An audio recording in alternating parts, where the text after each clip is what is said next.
जय श्री राम दोस्तों, जय माताजी।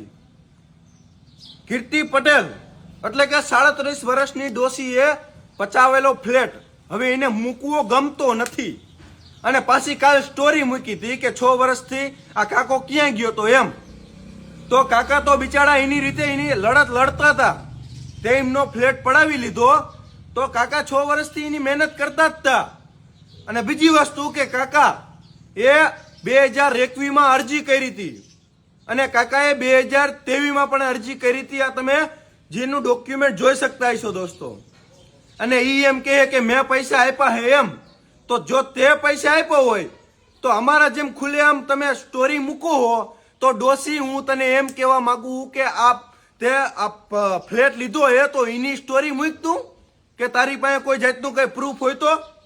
અને હા, તને એમ છે કે આના જેવો વિડીયો કોલમાં જે ઓલા રેકોર્ડિંગ કરેલા જે સ્ટોરી મૂકીશ, આમ મૂકીશ અને આ કાકાવાળો ફ્લેટનો ટોપિક ભૂલી જશે એમ?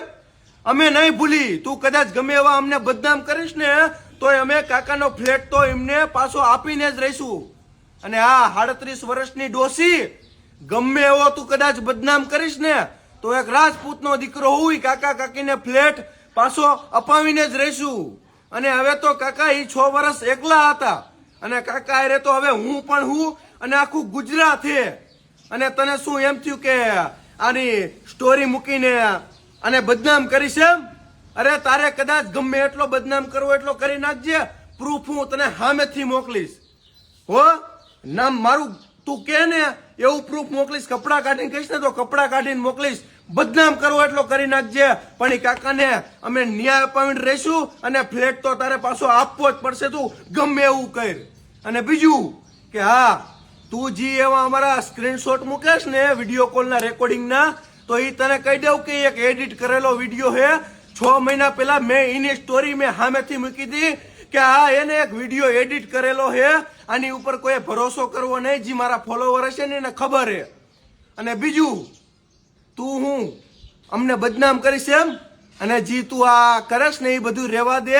અને 2023માં જે કાકાએ અરજી કરી અને સુરતમાં તું જ્યારે હતી ને જે તારી ઉપર 2 કરોડનો ખંડણીનો કેસ થયો હતો ને તે પછી તો તમે સુરત મૂકી દીધું તું, કારણ કે તમને ભી પડી જતી હરખી રીતની એટલે.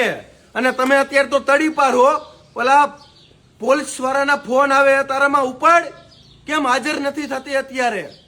કેમ ભી પડી જાય ને હરખી રીતની? અને તો તું હજી શાંતિ રાખ. અમારે આવી સ્ટોરી મૂકેશ ને હજી તારો હની ટ્રેપમાં નામ આવશે એટલું યાદ રાખજે. હું ખુલ્લું કરીને રહીશ. હા, અને પાછું પડવાનું થતું જ નથી. હું એક રાજપૂતનો દીકરો હું.